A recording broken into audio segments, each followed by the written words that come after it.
इस बगीचे में विभिन्न तरह के फूल खिले हुए हैं।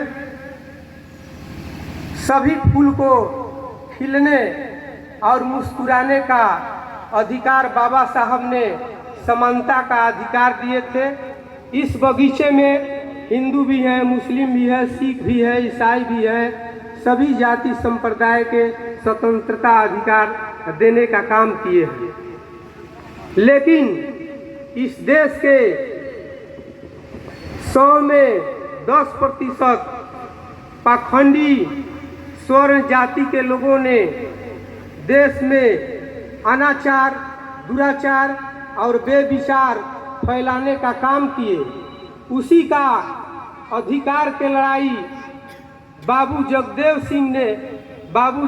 सिंह ने अधिकार का लड़ाई लड़ने का काम किए।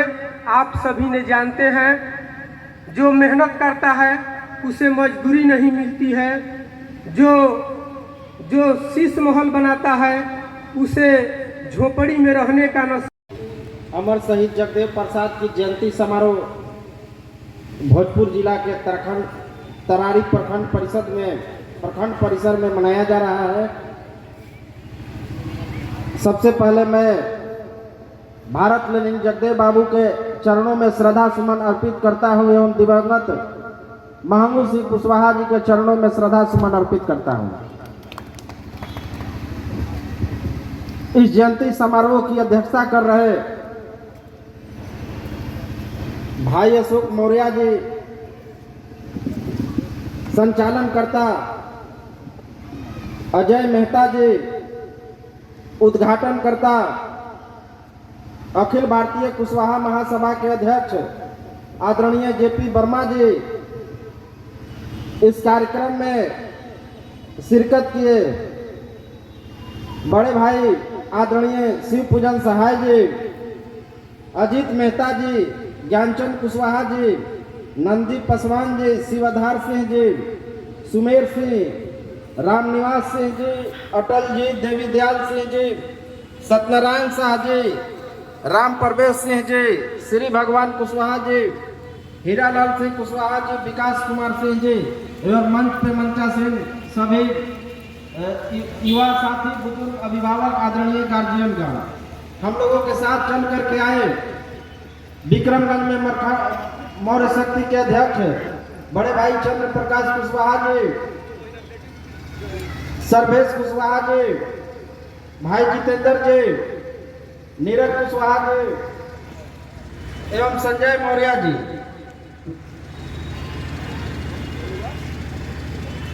उन्नीस सौ 1960 कई वक्ताओं ने जगदेव बाबू के जीवन संघर्षों के बारे में बड़े ही विस्तार से प्रकाश डाला, बहुत कुछ बताया। मैं ज्यादा कुछ न कहते हुए थोड़ा उनके जीवन संघर्ष एवं उनकी शहादत पर, उनका जन्म और संघर्ष, किस कारण जगदेव बाबू अपनी प्राणों की आहुति दी, आज उनके संघर्ष की बदौलत ही पूरे बिहार, झारखंड एवं हिंदुस्तान की सरजमी पर एक क्रांति हुई। किसान मजदूर वर्ग था, शोषित पीड़ित वर्ग था, उसकी आवाज बन करके लड़ने का काम किए और भारत की सरजमी पर शोषक, जो भारत के किसान मजदूर, दलित पीड़ित कमेरा वर्ग जो शोषण सह रहा था, और शोषण करने वाला दो वर्ग, शोषित और शोषक में, शोषित और शोषक दो वर्गों की लड़ाई को विभाजित करने का काम भारत की सरजमी पर जगदेव बाबू ने किया। आज कहीं हमारे समाज में शोषण का शिकार हो रहा है, शोषण राजनीतिक रूप लिया जा रहा है, सामाजिक रूप से, आर्थिक रूप से, सांस्कृतिक रूप से, कहीं ना कहीं आज भी इस समाज में शोषण का शिकार हो रहा है। तो आज के समय में जगदेव बाबू की विचारों की प्रासंगिकता, शोषक एवं उनकी विचारों की प्रासंगिकता बढ़ जाती है। इस भोजपुर की से लेकर के अजाया महतो, जो बाबू की और सिंह के प्रेरणा स्रोत थे, उनके उम्र से भी 20 वर्ष बड़े थे उस जमाने में। बाबू वीर कुंवर सिंह के प्रेरणा स्रोत अजायब महतो ने क्रांति का शुरुआत कर अंग्रेजों के खिलाफ बिगुल फूकने का काम किया था। मास्टर जगदीश जो वोटों की लड़ाई लड़के शहीद हुए, साथ ही उनके साथ रामेश्वर अहिर और कई एक सहयोगी थे। आज उसी भोजपुर की धरती को मैं एक बार पुनः नमन करता हूं। आज जो हमारे वर्ग से कई एक साथी जगदेव बाबू एवं पंडित ताराकांत झा जी ने कहा था कि जिस समाज के लोग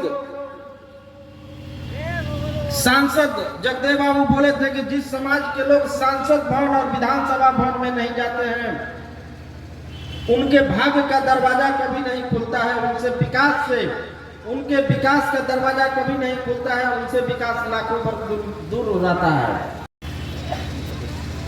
जब शोषित वर्ग से आपके प्रतिनिधि, आज इस जमाने में एक मुखिया का चुनाव लड़ने के लिए करोड़ों रुपया की जरूरत होती है। भारत की डेमोक्रेसी की एक देन है, लोकतंत्र की एक देन है, जहां चुनाव लड़ने के लिए शुल्क लगता है लेकिन वोट देने के लिए कोई शुल्क नहीं लगता है। आपकी तकदीर और तस्वीर बनाने के लिए डेमोक्रेसी के अंदर जब एमपी और एमएलए 50 करोड़ 10 करोड़ का खर्चा करके जिस शोषित वर्ग से वोट लेने का काम करते हैं और आपको विकास का रास्ता दिखाने का काम करते हैं, लेकिन यहाँ से जाने के बाद जब उलट होकर के उलट आपके कार्य करते हैं, तो आज इस विषम परिस्थिति में जगदेव बाबू की विचार की काफी प्रासंगिकता बढ़ जाती है। उनकी कुर्बानी, जगदेव बाबू को मुख्यमंत्री बनने का भी ऑफर मिला था। मैं धन्य हूं, जगदेव बाबू पर जा करके उनके गांव पर जा करके मुझे एक बुक लिखने का, इनके ऊपर शोषित इनकलाब एक बुक लिखने का भी अवसर मिला है। आज की किन परिस्थितियों में आज कहीं ना कहीं हमारे अंदर शोषण हो रहा है। कॉलेज में गरीब वर्ग के विद्यार्थी हो या स्कूल का जिस प्रकार से महंगाई, स्कूल की शिक्षा की दोरंगी नीति चल रही है, अभी किसानों की जो दुर्दशा भारत में है, किसानों का वैज्ञानिक दृष्टिकोण से या जिस प्रकार से बढ़ावा मिलना चाहिए गवर्नमेंट के अंतर्गत या तरह तरह की मशीन, कृषि प्रधान राज्य और देश होते हुए भी किसानों की जिस प्रकार से उन्नति के लिए जगह जगह प्रयोगशाला, जब किसान सब्जियों की खेती करते हैं, मैं भी किसान परिवार का ही बेटा हूं, कभी कभी ऐसा होता है कि अगर किसी प्रकार की हम लोग सब्जी की खेती करते हैं, उसे बेचने के लिए कहीं बाजार नहीं हो पाता है, बाजार नहीं मिल पाता है। अतः हमें इस प्रकार की टेक्नोलॉजी और जगह जगह पर बाजार समिति का भी निर्माण होना चाहिए गवर्नमेंट की तरफ से, ताकि किसान का जो हो, पशुपालक लोग हो, इनकी व्यवस्थाएं में सुधार होनी चाहिए। आज ये भारत चंद्रगुप्त मौर्य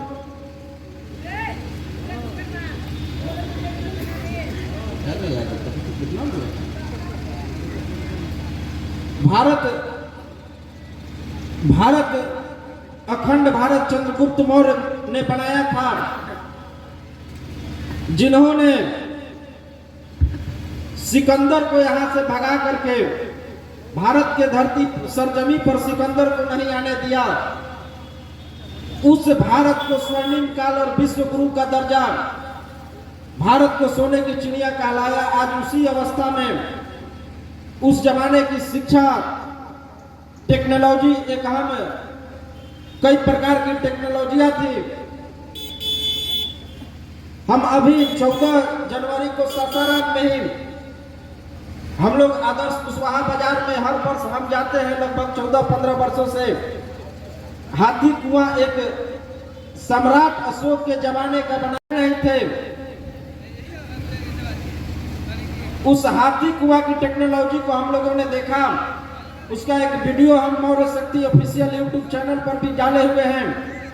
उस हाथी कुआं की ये विशेषता थी कि हाथी जा करके उस कुआं को अंदर से पानी पीने का काम करते थे, क्योंकि अश्व सेना जो था विश्व में मौर्यों की ताकत अभी तक जितनी अश्व सेना में गज सेना जो विश्व के पैमाने पर चाहे विश्व के इतिहास में मौर्य सेना की गज सेना लगभग 50,000 गज सेना थे, जो जगह जगह पर हाथियों को पानी पीने के लिए उस जमाने में आज से 2300 वर्ष पहले जिस प्रकार की टेक्नोलॉजी से कुआं बनाया गया था, हमें उस टेक्नोलॉजी को याद करते हुए आप मौर्य शक्ति ऑफिशियल यूट्यूब चैनल पर उस कुआं को देख सकते हैं कि आज जिस प्रकार से उस समय भी इंजीनियर लोग उस टेक्नोलॉजी को बनाने का काम किया था।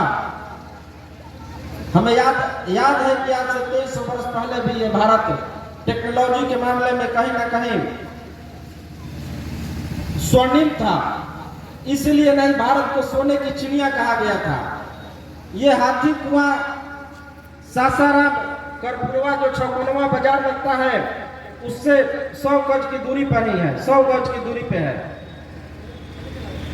तो आज इस भारत को स्वर्णिम भारत को बनाने के लिए आप जगदेव बाबू के विचार जो शोषित और शोषक भारत को 2 वर्गों में विभाजित करने का काम किया था, आपके और हमारे के बीच के ही कुछ जो हमें शोषण कर रहे हैं, शोषक के रूप में उन्हें पहचानने की जरूरत है।